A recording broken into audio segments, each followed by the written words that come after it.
Pixar read a long storybook on CD. Disney Pixar Finding Nemo.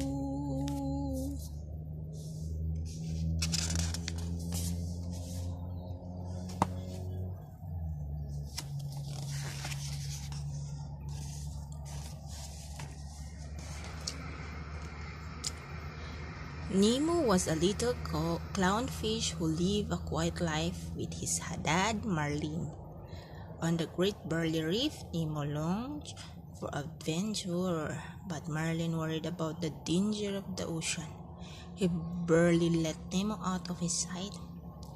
On the first day of school, Martin overheard Nemo and his new friend Darling each other to swim out over a steep cliff. "Come on, Nemo. Far can you go?" "How can far you can go?" Marlin panicked. "Nemo, you know you can swim well. I can swim fine. Dad, okay?" Nemo darted up toward a boat on the surface. His father yelled after him, "Get back here! I said get back here now!" As Nemo swam, a diver appeared behind him.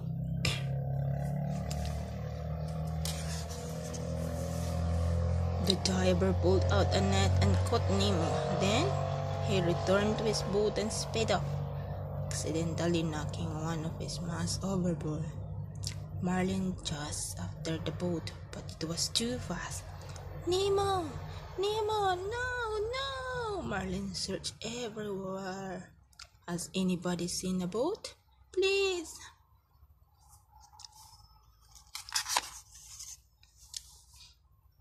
Marlin soon bumped into a blue tank fish named Dory who offered to help. "Hey, I've seen a boat, and it went this way. Follow me." When Marlin followed, Dory whirled around. "Stop following me, okay?" "What are you talking about? You're showing me which way the boat went." Dory looked surprised, then shook her head sadly.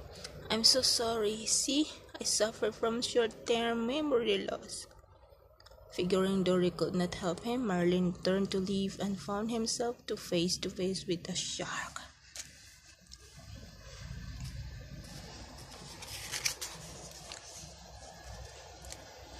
The shark invited Dory and Marlin to get together in an old sunken ship. Dory was excited. "You mean like a party?"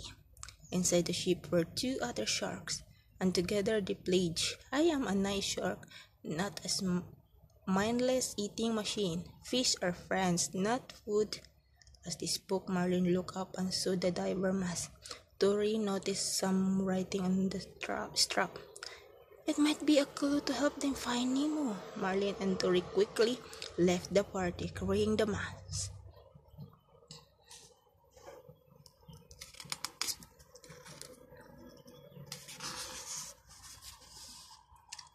Miles away, Nemo had been taken to a fish tank in a dentist's office.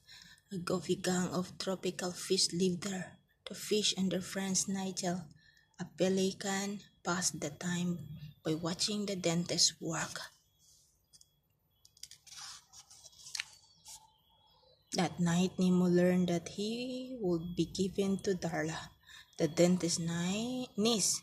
The tank gang warned him that Darla's fish never lived for very long. Nemo's new friends did not want anything bad to happen to him. Their leader, Gel, took charge. "We're going to help him escape." Gel explained that if someone could jump the water filter, the dentist will take the fish out of the tank to clean it. When he put the fish in plastic bags, they could escape by rolling out the window and into the harbor. But who will be brave enough to break the danger filter?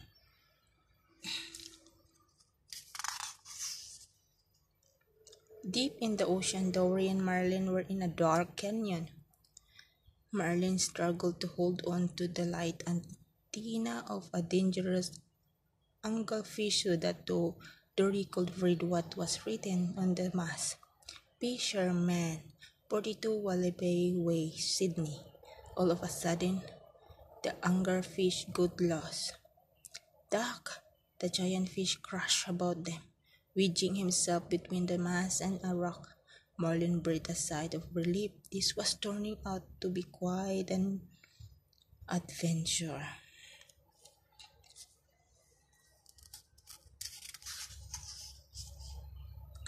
Marlin and Dory headed for Sydney. Suddenly, Dory bumped into a teeny tiny jellyfish. I shall call him Squishy, and he shall be mine. But Squishy wasn't alone. Soon, they were surrounded by an entire forest of deadly jellyfish. The jellyfish stung Dory and Marlin to making them feel weak and tired. As the ocean faded around him, the last thing Marlin saw was the shadow of a giant sea turtle.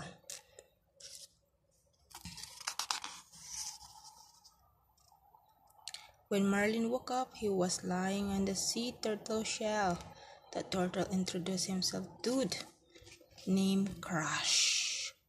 Around them, hundreds of sea turtles rode with a lightning-fast current. Marlin told Crush and his son Squirt the story of his search for Nemo. I live on this reef a long, long way from here. Dory had already forgotten the story. This is going to be good, I can tell. Squirt told the story to a lobster. The lobster told the dolphin, and soon the news spread all the way to Sydney, where Nigel the pelican heard it.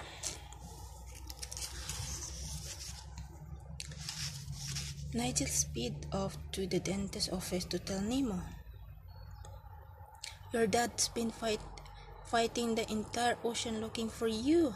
And the word is, he's headed this way right now, to Sydney.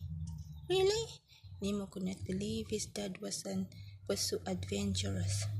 Marlin was risking everything to save him. Nemo realized that if he was ever going to get home, he had to be brave too. He took a deep breath and carefully jammed a pebble into the tank filter, stamping its whirling blade. Soon the tank will be dirty. The dentist will have to clean it.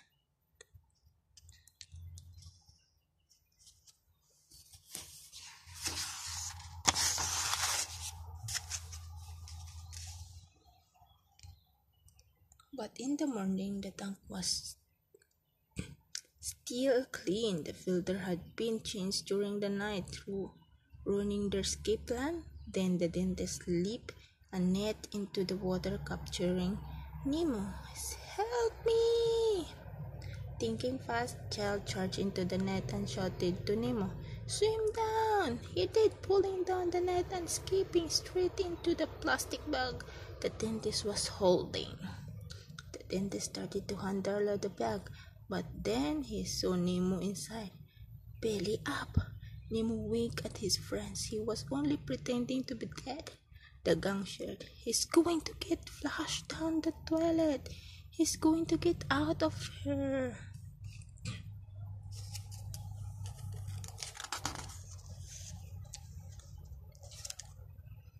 Outside Sydney, Marlin and Dory had met Nigel, who flew them straight to the dentist's office. The pelican soared inside with the two fish in his beak. Marlin saw Nemo floating upside down in the bag. Nemo! Marlin thought his son was dead. The dentist showed Nigel away. Out with ya, and stay out!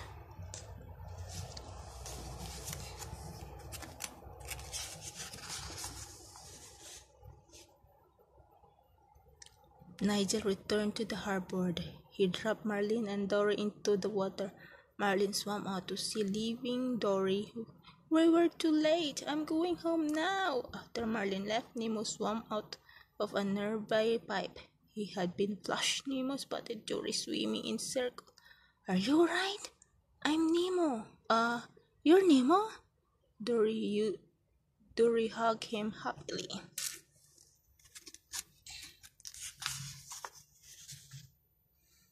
Nemo and Dory searched for Marlin, spotting him in the nearby fishing grounds. Daddy! Nemo! I'm coming, Nemo! As they swam toward each other, a big net dropped into the water and captured lots of fish, including Dory, but Nemo knew exactly what to do.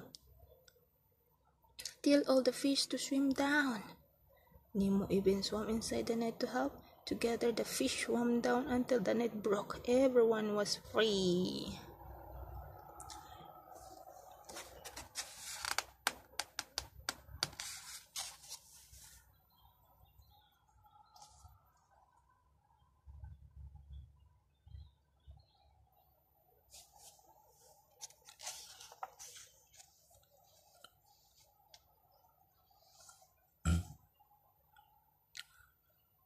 Several weeks later, Nemo was back home and ready for school. This time, Marlin was ready too. He knew that his son could take care of himself. Nemo waved as he swam away. Bye, Dad! Oh, wait! I forgot something.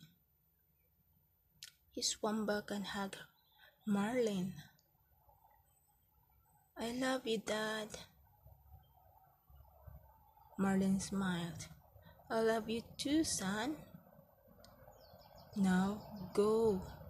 Have an adventure. Wanty, and thank you for watching.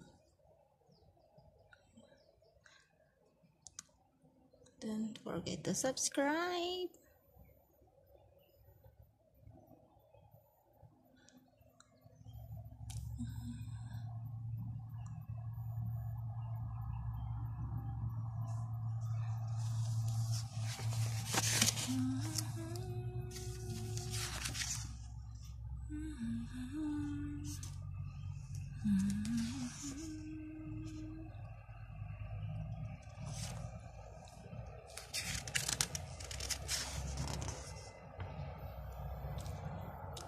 That's our story.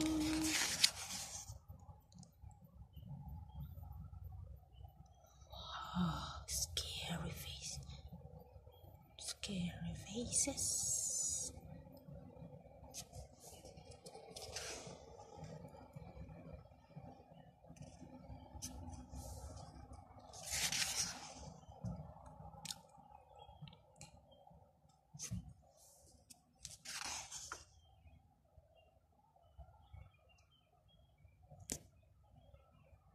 Bye bye.